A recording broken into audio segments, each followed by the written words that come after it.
오늘 함께 나눌 하나님 말씀은 누가복음 19장 1절에서 10절까지 말씀입니다.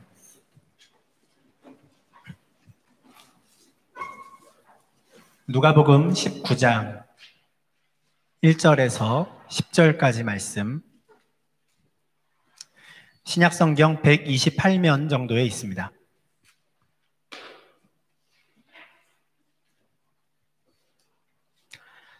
찾으신 줄 알고 누가복음 19장 1절부터 10절까지 말씀 제가 봉독하겠습니다. 예수께서 여리고로 들어가 지나가시더라. 삭개오라 이름하는 자가 있으니 세리장이요 또한 부자라. 그가 예수께서 어떠한 사람인가 하여 보고자 하되 키가 작고 사람이 많아 할 수 없어 앞으로 달려가서 보기 위하여 돌 무화과 나무에 올라가니 이는 예수께서 그리로 지나가시게 되미러라. 예수께서 그곳에 이르사 쳐다보시고 이르시되 삭개오야 속히 내려오라. 내가 오늘 내 집에 유하여야 하겠다 하시니 급히 내려와 즐거워하며 영접하거늘 뭇사람이 보고 수군거려 이르되 저가 죄인의 집에 유하러 들어갔도다 하더라. 삭개오가 서서 주께 여짜오되 주여 보시옵소서. 내 소유의 절반을 가난한 자들에게 주겠사오며 만일 누구의 것을 속여 빼앗은 일이 있으면 내 갑절이나 갚겠나이다. 예수께서 이르시되 오늘 구원이 이 집에 이르렀으니 이 사람도 아브라함의 자손이미로다. 인자가 온 것은 잃어버린 자를 찾아 구원하려 함이니라. 아멘. 네, 오늘은 대강절 둘째 주일입니다. 지난주부터 여기 본당 앞에 있는 단상에는 이제 4개의 초가 준비되었고 지난주에 하나, 또 이번 주에 이제 두 번째 초가 들어왔습니다. 성탄절 이전에 4번의 주일을 저희가 대강절로 보내면서 예수님께서 이 땅에 오신 것을 기억하고 또 다시 오실 주님을 우리가 기대한다. 그런 의미의 대강절이다 말씀을 드렸습니다. 특별히 지난주에 우리가 대강절 첫째 주일에는 주님께서 우리를 위로해 주실 그날이 이제 곧 올 테니 기다리며 우리가 대강절을 보내자라는 말씀을 드렸습니다. 오늘 대강절 둘째 주일을 맞아서는 2000년 전에 그럼 예수님께서는 이 땅에 왜 오셨는가? 예수님이 이 땅에 오셨던 그 목적이 무엇인가에 관한 말씀을 나누고자 합니다. 왜냐하면 예수님께서 이 땅에 처음 오셨을 때의 그 목적을 다 이루시는 날, 그날이 예수님이 다시 오실 날이기 때문에 그렇습니다. 오늘 본문 누가복음 19장의 사건은 예수님께서 여리고라는 마을에 들어가셨을 때 일어난 일이었습니다. 여리고는 예루살렘의 북동쪽 한 2시 방향으로 한 25km 정도 떨어져 있는 도시입니다. 아주 가깝습니다. 작년 2월에 다른 이웃 교회들과 함께 또 저희 교회 성도님들과 함께 이스라엘을 갔을 때 여리고에도 갔었는데 여리고에 가보니 그 도시마다 이렇게 자신들을 이렇게 뭐랄까요? 설명하는 문구가 있지 않습니까? 그게 세상에서 가장 오래된 도시였습니다. 세상에서 가장 오래된 도시. 학자들이 이렇게 연구를 해보니 여리고 도시의 역사가 6,000년이라 그래요. 6,000년 전에 이미 사람들이 모여 살고 있었던 도시입니다. 구약 성경에서도 이 여리고에서 있었던 사건에 대한 기록들이 여러 번 나오는데요. 가장 유명한 게 이제 출애굽한 이스라엘이 가나안 땅에 들어가서 제일 처음 점령했던 곳이 바로 여리고였습니다. 그죠? 7일 동안 성을 돌며 그곳을 점령했지요. 그리고 이후에 엘리사라고 하는 유명한 선지자가 또 활동했던 곳도 여리고입니다. 근데 예수님께서 오늘 본문에서 그 여리고에 들어가세요. 그런데 그 여리고에 들어가셨을 때 예수님이 삭개오라고 하는 어떤 사람을 만났다라고 합니다. 이 삭개오라는 사람은 아마 여리고에서 꽤나 유명한 사람이었을 것 같습니다. 왜냐하면 그 사람은 세리장이었기 때문에 그렇습니다. 세리장은 지금으로 치면 세무서장 정도 되지요. 우리도 그 세무서에서 오는 편지가 제일 겁나지 않습니까? 네. 이 사람이 그 지역에서는 그 사람 이름으로 편지를 보내는 것이죠. 네. 세리장을 했습니다. 여리고와 또 인근 마을에 세금을 걷는 세리들의 우두머리 대장이었던 것이죠. 그래서 그는 부자였습니다. 우리로서는 조금 연결이 좀 쉽지 않습니다. 그죠? 세무서장이고 그래서 그 사람은 부자였다. 우리 머릿속에는 대번에 뭔가 안 좋은 일이 있었겠구나라는 생각이 드는데 사실 그는 세리장이요 또한 부자다라는 이 설명이 그 당시의 유대인들에게는 너무 당연한 설명입니다. 그렇지라고 충분히 납득이 되는 설명입니다. 10월 달에 우리가 보았던 말씀 중에 누가복음 3장 말씀이 있었습니다. 누가복음 3장 13절에서 많은 사람들이 세례 요한에게 세례를 받으러 왔습니다. 그 중에 세리들도 세례 요한에게 세례를 받으러 왔었죠. 그때 세례 요한은 자신에게 세례를 받으러 온 그 세리들에게 너희는 앞으로 부과된 것 외에는 거두지 말라라고 말했습니다. 그들이 맺어야 하는 회개에 합당한 열매가 바로 부과된 것만 걷는 것이라는 것이죠. 우리로서는 당연하지만 그 당시에 모든 세리들이 부과된 것 이상을 거뒀기 때문에 그렇습니다. 부과된 정당한 세금보다 더 많이 걷어서 로마에 보낼 만큼만 보내고 나머지는 자기가 가진 것이죠. 그래서 세리들은 부자였습니다. 모든 유대인들이 저 사람들이 어떻게 부자가 되는지를 다 알아요. 우리한테 받아가는 세금이 정당하게 부과된 것보다 더 많다는 걸 다 압니다. 그런데도 그들이 달라는 대로 줄 수밖에 없어요. 왜냐하면 그들에게는 로마 제국으로부터 부여받은 세금을 거둘 공식적인 권한이 있었기 때문에 그렇습니다. 그래서 그들이 불법적인 일을 한다는 것을 알면서도 달라는 대로 돈을 줄 수밖에 없죠. 그래서 돈을 주면서 그들을 욕하는 겁니다. 나라를 팔아먹은 놈들, 매국노라고 욕하고요. 어떻게 동족들에게서 이런 일을 할 수 있는가 탓하합니다. 돈을 주며 그들을 죄인으로 여기는 것이죠. 그들에게 그 권한이 있으니 어쩔 수 없이 돈은 주지만 그들을 죄인이라고 부르며 그들과 교제하거나 그들을 상종하지 않은 것입니다. 세리들도 자신들이 어떤 평판을 받고 어떤 평가를 받고 있는지 잘 알고 있었습니다. 사람들이 우리를 손가락질한다는 것도 알고 있었고 사람들이 우리를 만나고 싶어 하지 않는다는 것도 알고 있었어요. 그러나 이들은 세리가 된 순간부터 이미 부자가 되기 위해서는 그 정도 손가락질 정도는 충분히 그냥 받겠다라고 다짐한 사람들입니다. 심하게 말하면 죄인이 되더라도 나는 부자가 되고 싶어 라고 선택한 사람들이죠. 그래서 그 당시에 모든 세리들은 다 부자입니다. 그런데 그 세리들의 우두머리예요. 세리장이죠. 삭개오는 어떻겠습니까?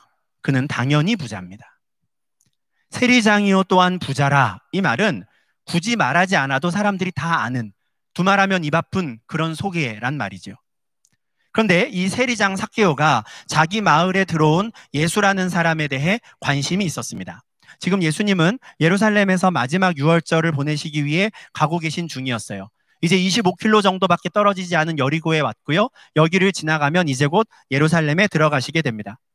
그러니까 지금의 이 시간은 이미 예수님께서 3년간 하나님의 아들로서의 공적인 생애를 다 사신 이후예요. 거의 마지막 일주일, 마지막 열흘 남짓의 시간만을 남겨두고 있는 상태였죠. 갈릴리에서부터 3년 전에 시작되었던 예수님의 그 사역에 대한 소문은 점점점 퍼져나갔고 3년이 지난 이후에는 갈릴리뿐 아니라 온 이스라엘에 예수님에 대한 소식이 다 전해집니다. 그리고 여리고에 살던 세리장 삭개오에게도 예수님에 대한 소식이 들리는 것이죠. 예수님에 대해서 소문을 듣게 된 삭개오가 예수님에 대해 어떤 인상을 갖게 되었는지는 잘 모르겠습니다. 놀라운 이야기들을 들었겠죠. 저 사람이 죽은 자도 살렸대. 이런저런 아픈 사람들도 저 사람이 다 고쳤대. 대단한데 어떤 사람이지 궁금했을 겁니다. 다른 종교 지도자들과는 확연히 다르게 권세 있는 가르침을 전하는 랍비레라는 이야기를 들었을 수도 있습니다. 그래서 다른 사람들처럼 세례 요한이 다시 태어났나? 구약의 선지자들이 환생을 했나? 라는 식으로 생각을 했을지도 모르겠습니다. 어떤 이미지를 갖고 있었든지 간에 이 삭개오는 그 예수가 여리고에 온다라는 말을 듣고 그 얼굴이라도 한번 보고 싶은 호기심이 생겼습니다. 그래서 예수님이 들어왔다라는 소식을 듣고 집 문을 열고 나갔는데, 그리고 예수님이 지나간다는 그 길가까지 가봤는데 문제가 있었죠. 이미 너무 많은 사람들이 예수님을 둘러싸고 있었던 겁니다. 게다가 삭개오는 키가 작았어요. 많은 사람들이 예수님을 둘러싸고 있으니까 누가 예수인지 알 수가 없고 그 안을 들여다볼 수가 없는 것이죠. 그래서 그는 예수님이 지나가시는 그 길의 방향을 이렇게 보고 있다가 그 앞에 있는 나무로 뛰어가 올라갑니다. 예수님과 같은 속도로 내가 다른 사람들에 섞여서 이동하다가는 끝까지 예수님을 얼굴을 보지 못하겠구나 싶으니 미리 앞서 달려가서 예수님이 올 때까지 기다린 것이죠. 그리고 예수님을 둘러싸고 있더라도 예수님을 볼 수 있도록 나무 위로 올라간 겁니다. 이런 모습을 보면 삭개오가 좋게 말하면 굉장히 적극적인, 그죠? 이런 사람이었구나라는, 한편에 그 사람의 성격을 좀 우리가 한번 생각을 할 수 있을 것 같습니다. 왜냐하면 아무리 예수라는 사람에 대해 호기심이 있었다고 하더라도 이렇게까지 할 수 있는 사람은 많지 않기 때문에 그렇습니다. 우리 중에도 그렇죠. 어떤 분들은 뭐 궁금한 게 있거나 호기심이 생기면 끝까지 그것을 확인해야지만 직성이 풀리는 분들도 있지만, 전혀 그렇지 않은 분들도 있습니다. 궁금한 게 있는데 그냥 잠깐 그러고 마는 분들도 계시죠. 뭐 맛집으로 소문난 곳이 있다 그러면 끝까지 그 앞에 줄을 서서 한 번이라도 꼭 먹어봐야 하는 분이 있고, 어떤 분은 아무리 맛있다 그래도 나는 밥 먹을 때 줄 서서 기다리지 않아, 뭐 이런 분도 계신 것이죠. 각 사람의 행동을 통해서 그 사람이 어떤 사람인가 우리가 알게 되는 것인데, 삭개오는 이런 사람이었습니다. 예수라는 사람의 얼굴을 한번 보기 위해서 나무에도 올라갈 수 있는 성격의 사람이죠. 그래서 삭개오는 그 예수님이 지나가시는 길 곁에 그 나무에 올라갑니다. 그러니 저기서부터 오시던 예수님이 점점 나무를 가까이 향해서 오시는 것은 당연하지요. 그 앞에서 기다리고 있었으니까요. 그런데 갑자기 예상치 못한 일이 벌어집니다. 저기서부터 이렇게 오시던 예수님이 삭개오가 올라가 있던 그 나무를 그냥 지나쳐서 가시지 않고 그 나무를 향해서 갑자기 걸어오기 시작하시는 겁니다. 그리고 그 나무 위에 있는 삭개오를 딱 바라보시며, 삭개오야, 속히 내려오라. 내가 오늘 너의 집에 유하여야 하겠다라고 말씀합니다. 삭개오의 계산과는 전혀 예상 밖의 일이 벌어졌지요. 그냥 얼굴만 한번 보고 싶었는데 지나가시던 예수님이 자신을 향해 걸어오시더니 자신을 딱 부르며 내려오라 하시는 거죠. 6절을 보니까 예수님의 말씀을 들은 삭개오는 나무에서 급히 내려옵니다. 그리고 즐거운 마음으로 예수님을 자기 집으로 맞이하지요. 이것도 삭개오의 어떤 성격을 보여주는 것 같아요. 예수님이 갑자기 자기 이름을 부르며 내가 오늘 너희 집에 좀 머물자라고 했을 때 삭개오는 놀라지 않습니다. 저 같으면 이분이 내 이름을 어떻게 알았지 싶었을 것 같아요. 내 이름을 어떻게 알았을까? 누가 말해줬을까? 왜 갑자기 우리 집에 오신다고 했을까? 사람들은 나를 손가락질하는데 왜 갑자기 우리 집에 오실까? 나를 혼내시려고 하나? 뭐 이런저런 생각에 마음이 두렵기도 하고 복잡하기도 했을 텐데, 삭개오는 전혀 그렇지 않습니다. 그는 즐거워합니다. 아무도 찾아오지 않는 우리 집에 갑자기 예수님이 오신다고 하니 너무 기뻤던 것 같아요. 즐거운 마음에 급히 내려와서 예수님을 그 즉시 자신의 집으로 영접합니다. 그런데 그 모습을 지켜보고 있던 그 자리에 있던 많은 사람들의 반응은 삭개오와는 정반대이죠. 삭개오는 즐거운데 삭개오를 제외한 모든 사람들은 기분이 나빠졌습니다. 예수님이 삭개오의 집에 들어가시는 걸 보며 이렇게 수군거리죠. 저가 죄인의 집에 유하러 들어갔도다. 저 사람이 죄인의 집에 들어가네? 하는 겁니다. 앞서 말씀드린 대로 당시의 유대인들은 세리들을 죄인으로 여겼습니다. 불의한 방법으로 재산을 쌓기도 했지만 또 이스라엘의 편이 아닌 로마 제국의 편에 선 사람들, 나쁜 놈들이라고 생각을 한 것이죠. 그래서 그들은 상종 못할 죄인들입니다. 그런데 갑자기 예수님께서 그 죄인들의 대장인 세리장 삭개오의 집에 들어가겠다고 하니 지금까지 예수님을 따라오던 많은 사람들이 놀라고 당황합니다. 정작 삭개오는 당황하지 않는데 사람들이 당황하죠. 그래서 수군거립니다. 저 사람이 진짜 랍비라면, 저 사람이 진짜 하나님이 보낸 사람이라면 어떻게 저런 죄인과 함께 식사할 수 있는가? 어떻게 저 죄인의 집에 들어갈 수 있는가? 자신들의 생각과 전혀 다른 모습을 보니 수군거리기 시작하는 겁니다. 예수님도 당연히 이 소리를 들으셨겠죠. 사람들이 어떤 점에서 자신에게 실망했는지, 사람들이 어떤 점에서 자신에 대해 수군거리고 있는지 분명히 들으셨을 겁니다. 그러나 상관하지 않으셨습니다. 삭개오에게 말씀하신 그대로 그의 집에 들어가시죠. 그리고 8절을 보니 삭개오는 이런 말을 합니다. 주여 보시옵소서, 내 소유의 절반을 가난한 자들에게 주겠사오며 만일 누구의 것을 속여 빼앗은 일이 있으면 네 갑절이나 갚겠나이다. 저는 이 7절과 8절 사이에 상당한 시간이 흘렀다라고 생각합니다. 7절에서 사람들이 수군거렸는데 갑자기 8절에서 삭개오가 그 길가에서 자신을 향해 수군거리는 그 소리를 듣고 갑자기 8절처럼 이야기할 수는 없겠죠. 그 이전까지 삭개오는 예수님을 만난 적도 없고요. 오늘 이 자리에서 처음 만났습니다. 근데 어떻게 그가 그 즉시 예수님을 주여 이렇게 부를 수 있겠습니까? 그래서 저는 7절과 8절 사이에 기록되지 않은 일들이 많이 있었을 것이라고 생각합니다. 최소한 삭개오가 예수님을 주님이라고 부를 만한 일들이 분명히 있었을 겁니다. 가장 가능성 있는 일이 뭐겠습니까? 집에 들어가신 예수님께서 삭개오와 대화를 나누시는 중에 삭개오가 알게 된 것이죠. 아, 이분이 하나님의 아들이구나. 아, 이분이 메시아시구나 라는 걸 알게 되는 겁니다. 그의 집에서 예수님께서 특별한 기적을 베푸시지는 않았더라도 그는 예수님으로부터 직접 그 권위 있는 가르침을 들을 수 있었을 것입니다. 삭개오의 집에서 간단하게 커피 한잔하고 가셨는지 아니면 식사도 하셨는지 아니면 하루 이틀을 더 머무셨는지는 우리가 알 수 없지만 분명한 것은 삭개오의 집에 들어간 예수님은 당신이 누구신지를 분명히 보여주는, 분명히 알게 하시는 가르침을 그에게 주셨을 것입니다. 사실 예수님은 처음부터 그 일을 하고 싶으셨기 때문입니다. 굳이 예수님이 삭개오를 찾아가서 삭개오야 그의 이름을 부르며 내가 오늘 너희 집에 들어가자 라고 하신 것은 그에게 꼭 할 말이 있으셨기 때문이죠. 그래서 그의 이름을 부르신 겁니다. 그리고 마침내 삭개오가 예수님을 주님이라고 부를 수 있게 되었을 때 그는 두 가지 선언을 합니다. 첫 번째가 뭡니까? 내 소유의 절반을 가난한 자들에게 주겠습니다. 삭개오는 세리장이요 또한 부자였습니다. 그러니까 우리 가끔씩 엄청난 부자들이 무슨 기부를 한다든지 누군가에게 뭐 재산을 나눠주었다든지 라고 하면 무슨 생각을 합니까? 대단하긴 한데 그만큼 나눠줘도 평생 먹고 살지. 그만큼 나눠줘도 뭐 몇 대가 뭐 먹을 걱정은 안 하고 살지라고 우리가 생각을 하지요. 대단한 일이지만 그 정도 재산을 가려보지 않은 우리로서는 그 정도는 괜찮지 않을까? 충분히 할 수 있지 않을까 생각을 합니다. 그런데 두 번째로 삭개오가 하는 선언은 놀랍습니다.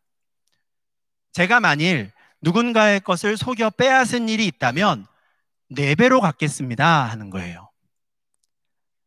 이건 정말 어려운 문제죠.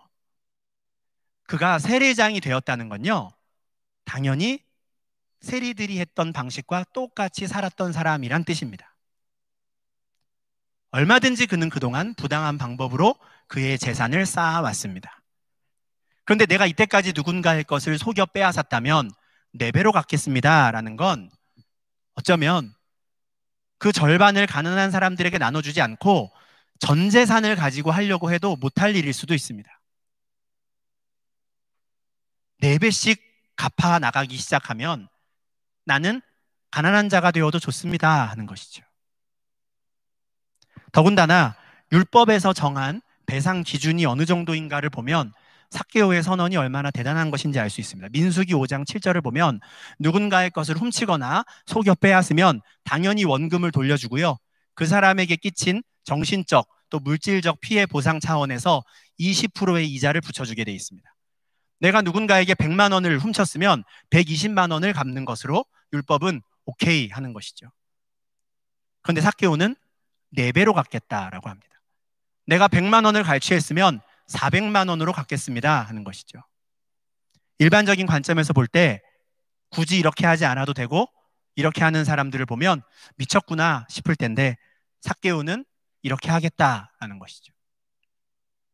특히 그는 자신의 이 두 가지 결심에 대해 예수님께 조용히 한 말도 아니에요. 예수님이 여리고를 떠나고 나면 그냥 모르는 척 할 수 있는 선언도 아니었습니다.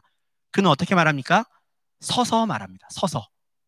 그는 서서 이렇게 말하죠. 식사하던 중에 서서 말한 것인지 아니면 예수님과 대화하는 중에 그 자리에 서서 말한 것인지 그가 섰다라는 것은 공식적인 태도로 말했다라는 걸 말해요. 보다 많은 사람들이 들었으면 좋겠습니다 하는 차원에서 그 자리에 일어서서 한 것이죠. 누군가가 옆에서 그렇게 하라고 부추긴 것도 아닌데 자발적으로 스스로 그 자리에 서서 방금 말씀드린 두 가지 선언을 합니다. 그러면 이 선언을 들은 예수님의 반응은 어떻습니까? 9절입니다. 오늘 구원이 이 집에 이르렀으니 이 사람도 아브라함의 자손이미로다. 삭개오의 말을 듣고 예수님은 그 즉시 그 자리에서 구원을 선포하십니다. 삭개오 한 사람에게만이 아니라 그의 온 집에 대한 구원을 선포하시죠. 사람들은 그를 죄인이라고 말했고 그는 하나님의 백성이 아니라고 말했어요. 그러나 예수님은 사람들의 평가에 전혀 상관없이 이 사람도 아브라함의 자손이다 라고 선포하십니다. 그의 결심을 회개에 합당한 열매로 받으시고 그가 진심으로 회개하고 돌아온 하나님 나라의 백성임을 선포하신 것이죠. 사람들은 예수님께서 삭개오에게 내가 오늘 너희 집에 좀 들어가야겠다라고 했을 때 수군거렸습니다. 근데 예수님께서 그의 구원을 선포하신 것을 만약에 그들이 들었다면 그들은 더 놀랐을 겁니다. 말도 안 된다고, 저런 사람이 가는 천국이라면 난 가지 않겠다고 말할지도 모르겠어요. 그러나 예수님은 그 삭개오의 회개를 기쁘게 여기셨습니다. 집에 나간 아들이 돌아온 것을 기뻐하는 아버지처럼, 잃어버린 한 마리 양을 찾은 것을 기뻐하는 목자처럼 예수님은 기뻐하셨죠. 왜냐하면 예수님께서 이곳에 오신 이유가 잃어버린 자를 찾아 구원하시기 위함이었기 때문입니다. 예수님 입장에서는 목적을 달성한 거예요. 사람들에게 손가락질 받던 그 죄인, 누가 봐도 하나님 나라 백성이 아니었던 그 잃어버린 자를 이제 찾으셨으니 내가 여기 잘 왔구나 하신 겁니다. 2000년 전에 예수님께서 이 땅에 오신 이유, 잃어버린 자를 찾아 구원하시기 위함이었습니다. 잃어버렸다라고 말하려면 어떤 거여야 됩니까? 원래 내 거여야 돼요. 원래 내 거여야지 잃어버렸다 말할 수 있죠. 예수님은 태초에 하나님이 천지를 창조하실 때 하나님과 함께 계셨고 곧 하나님이셨던 분이기에 하나님께서 창조하신 온 땅과 모든 생물이 다 예수님의 것이었습니다. 그러나 인간의 죄로 말미암아 예수님께서 당신의 것을 잃어버리게 되셨죠. 에덴 동산에서 사람들이 쫓겨나 버린 겁니다. 그래서 예수님께서 직접 잃어버린 자들을 찾으러 이 땅에 오셨습니다. 요한복음 1장 11절 말씀처럼 자기 땅에 오신 예수님을 자기 백성들은 영접하지 않았지만 예수님께서는 포기하지 않으시고 계속해서 끊임없이 잃어버린 자들을 찾으셨습니다. 여리고에서 만난 세리장 삭개오도 예수님께서 잃어버렸던 사람들 중에 한 사람이었습니다. 예수님이 찾아오기 전까지 삭개오는 어떤 사람이었습니까? 세리장이요 또한 부자라. 우리로 치면 좋은 직장을 다니며 경제적으로 여유 있는 사람이었습니다. 잘 살고 있네 라고 말할 수 있는 사람이죠. 그 정도 직장에 그 정도 재산이면 남부럽지 않게 잘 살고 있구나, 평탄하구나 라고 생각했을 겁니다. 우리의 눈으로 볼 때는 그런데 예수님께서 보시는 그 실상은 그렇지 않습니다. 그는 잃어버린 자였습니다. 세리장이요 또한 부자라는 말은요, 그 사람이 이 땅을 평탄하게 잘 살고 있다라는 말인 것처럼 보이지만 사실 이 사람은 그를 바라보는 모든 사람들의 눈에나 아니면 그를 바라보는 예수님의 말씀에 비추어 볼 때 절대 하나님의 나라에 들어갈 수 없는 사람이라는 뜻입니다. 여리고에 살던 사람들 중에 세리장이었던 삭개오가 하나님의 나라에 들어갈 수 있다고 생각했던 사람은 아무도 없었습니다. 아무도 없었어요. 다른 사람은 몰라도 저 사람은 지옥 가는 사람이에요. 다른 사람은 몰라도 저 사람은 하나님 백성이 아니에요. 예수님을 좋아하고 그렇게 따라다녔던 사람들까지도 예수님이 그의 집에 들어가는 걸 보고 수군거렸습니다. 그는 세리장이었기 때문입니다. 누구나 인정하는 죄인. 근데 예수님의 말씀에 비추어 봐도 삭개오는 구원받기 힘든 사람이었어요. 오늘 누가복음 19장을 봤는데요. 바로 앞에는 누가복음 18장 25절에서 예수님은 이런 말씀을 하신 적이 있거든요. 낙타가 바늘귀로 들어가는 것이 부자가 하나님의 나라에 들어가는 것보다 쉬우니라. 낙타가 바늘귀로 들어갈 수는 없습니다. 완전히 불가능하죠. 그런데 차라리 부자가 하나님의 나라 들어가는 것보다는 그게 더 낫대요. 그게 더 쉽다고 하시니 부자가 하나님 나라 들어가는 건 불가능하다라는 말. 근데 삭개오는 누구였습니까? 그는 부자였어요. 하나님 나라에 들어갈 수 없는 사람이었죠. 그가 하나님 나라에 들어간다는 건 예수님의 말씀에 비추어 봐도 불가능한 일이었습니다. 사람이 봐도 그렇고 예수님이 하신 말씀에 비추어 봐도 그렇고 그는 하나님 나라 갈 수 없는 사람이었는데 예수님은 그의 집에 구원을 선포하십니다. 다른 사람은 몰라도 삭개오만은 절대 그런 말씀을 들을 수 없는 사람이었는데 알고 보니 바로 그 사람이 하나님 나라 들어가는 사람이었어요. 알고 보니 그 사람이 예수님이 찾아오신 잃어버린 자였던 것이죠. 어떻게 이런 일이 가능했을까? 오늘 본문만을 본다면 삭개오가 예수님께 칭찬 들을 만한 일을 많이 한 거는 맞습니다. 예수님이 그의 이름을 부르고 내려오라고 했을 때 그는 즉시 순종했고요. 즐거운 마음으로 예수님을 영접했습니다. 참 좋은 태도지요. 예수님을 주님이라고 부르고 자신이 과거에 저질렀던 죄를 다 인정하고 율법이 정한 것 이상으로 내가 피해자들에게 보상하겠다라고는 그의 결심도 정말 좋아 보입니다. 그의 이런 태도들은 예수님께서 분명 그의 회개에 합당한 열매로 받으실 겁니다. 그러나 세리장이요 또한 부자였던 삭개오의 집에 구원이 임할 수 있었던 근본적인 이유가 있습니다. 그가 그렇게까지 즉시 순종하며 기쁜 마음으로 예수님을 영접하고 회개에 합당한 열매를 맺을 수 있는 근본적인 이유가 있었던 것이죠. 앞서 누가복음 18장 25절에서 낙타가 바늘기에 들어가는 것보다 부자가 하나님 나라 들어가는 게 더 쉽다라고 하셨는데 이어지는 18장 27절에 이런 말씀을 합니다. 그런데 무릇 사람이 할 수 없는 것을 하나님은 하실 수 있느니라. 사람들이 수군거릴 만한 어떤 죄인이 하나님의 나라에 들어가는 것은 사람이 할 수 있는 일이 아닙니다. 어떤 부자가 하나님의 나라에 들어가는 것은 사람이 할 수 있는 일이 아닙니다.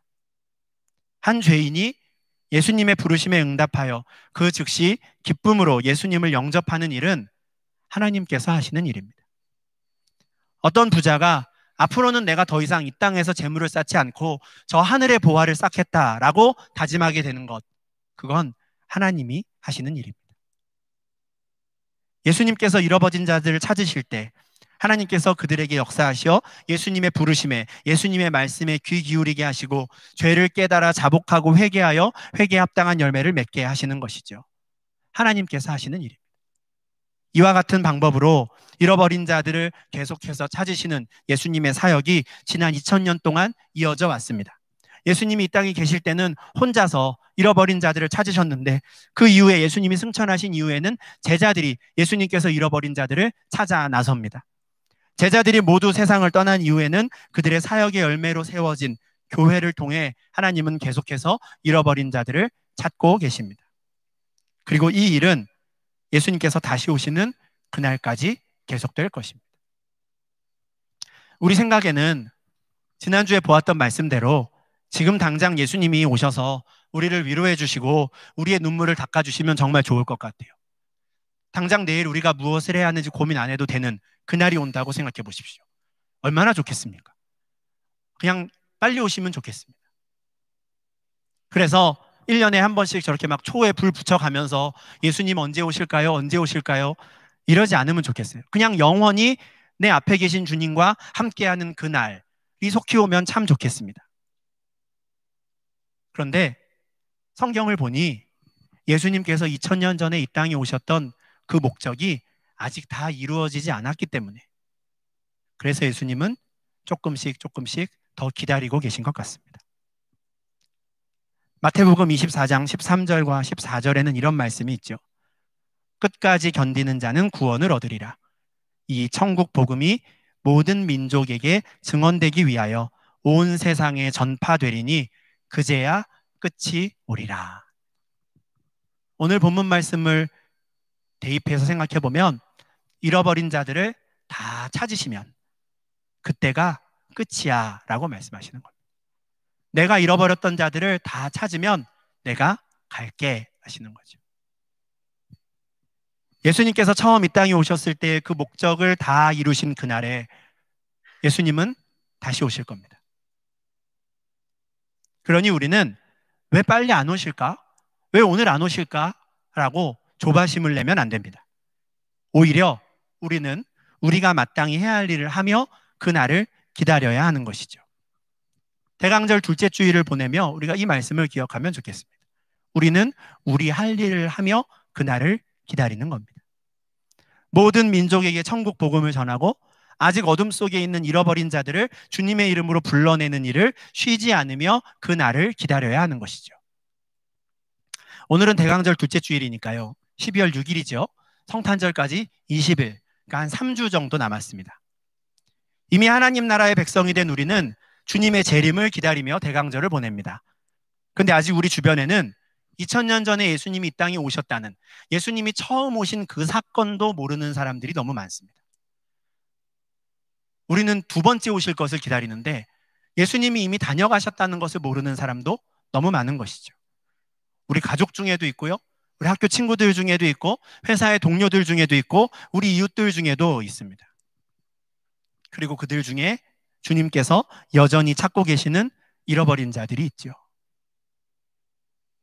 잃어버린 자를 찾으러 하나님의 아들 독생자 예수께서 이 땅에 직접 오셨다라는 이 복된 소식을 그들에게 전할 수 있으면 좋겠습니다. 우리가 그 일을 하며 예수님을 기다리는 것이죠. 그런데 우리가 꼭 기억할 게 있습니다. 잃어버린 사람을 찾기 위해 우리 주변에 있는 사람을 보며 혹시 저 사람이 아직 복음을 모를까? 저 사람이 주님이 잃어버린 사람일까를 우리가 생각할 때 그 사람의 학력이나 직업이나 성별이나 연령이나 사회 경제적 지위를 따질 필요가 전혀 없습니다. 오늘 말씀을 통해 우리가 그것을 확인하게 되죠. 이 사람은 세리장이니 마음이 강팍할 거야. 복음을 받아들이지 않겠지. 이 사람은 세리장이니 이미 지옥 가는 게 정해져 있는 사람이야. 그럴 필요 없다는 것이죠. 저 사람은 취업 준비 중이니 지금 바쁘겠지. 나중에 그럴 필요 없습니다. 이 사람은 부자라서 부족한 게 없을 텐데, 저 사람은 지금 경제적인 형편이 어려워서 내가 하는 말이 귀에 안 들어올 텐데, 이런저런 이유들을 우리가 생각하며 그 사람들을 미리 평가하고 판단할 필요가 없습니다. 세리장이요 또한 부자였는데 예수님은 그냥 삭개오에게 가셔서 내가 오늘 너희 집에 유하여야겠다 그냥 하셨거든요. 우리는 그저 무릇 사람이 할 수 없는 것을 하나님은 하실 수 있느니라, 이 예수님의 말씀을 믿고 잃어버린 주의 백성들을 찾아 구원하는 일에 힘쓸 수 있으면 좋겠습니다. 그리고 우리가 예수 그리스도의 이름을 선포할 때 우리 자녀들에게나 남편이나 아내에게나 우리 한국에 계신 할아버지 할머니에게나 또는 내가 늘 만나는 이웃들, 학교의 친구들, 회사 동료들에게 예수 그리스도의 이름을 선포할 때 주의 부르심에 속히 응답하는 자들이 나타나기를 소망합니다. 주의 이름을 들을 때 삭개오처럼 즐거운 마음으로 주님을 영접하는 자들이 나타나기를 간절히 바랍니다. 그리고 그들이 입술의 고백만이 아니라 성령의 뜻에 따라 결심하고 결단하는 주의 백성들이 되기를 또한 간절히 소망합니다. 그래서 우리가 잃어버린 양을 찾는 그 목자와 같은 그 기쁨으로 2020년의 대강절 이 시간을 보내고 또 3주 뒤에 있을 2020년의 성탄절을 맞이할 수 있기를 바랍니다. 하나님께서 우리에게 이와 같은 은혜를 베풀어 주시기를 주님의 이름으로 축원합니다. 기도하겠습니다. 하나님 아버지 감사합니다. 주께서 이 땅에 오셨을 때 잃어버린 자를 찾기 위해 오셨음을 다시금 알게 하시고, 세리장이요 또한 부자여서 어느 누구도 그가 하나님의 나라에 갈 줄 몰랐던 바로 그 삭개오를 다시 찾으신 주님의 사랑을 알게 하시니 주님 감사를 드립니다. 우리도 하나님 나라에 들어갈 수 없는 자였으나 주께서 우리를 불러주시고 찾아주셔서 정한 시간에 모여 예배하는 하나님 나라의 백성이 되었는데, 이 동일한 은혜를 우리가 사랑하는 가족들, 나의 친구들, 또 동료들, 또 한국에 있는 많은 우리의 이웃들에게 주님 전할 수 있게 하시고, 또 하나님께서 그들에게 은혜를 베풀어 주셔서 그들 또한 주께로 돌아와 회복되는, 정말 이 집에 구원이 임하였다 주님의 선포를 듣는 복된 은혜를 더하여 주시옵소서. 그래서 우리가 주님이 다시 오실 그날을 기다리며 마땅히 우리가 할 일들에 힘쓰는 저희들 되게 하시고, 그렇게 주님을 기다리며 주님을 보았을 때 온전히 주께 영광 돌리는 저희 되게 하여 주시옵소서. 2020년의 대강절과 성탄절이 우리에게 특별한 은혜의 시간들이 되게 하시고, 하나님 나라에 잃어버린 자들이 돌아와 우리와 함께 영광 돌리는 그런 은혜의 시간들, 절기들 될 수 있도록 인도하여 주시옵소서. 예수님 이름으로 기도합니다. 아멘.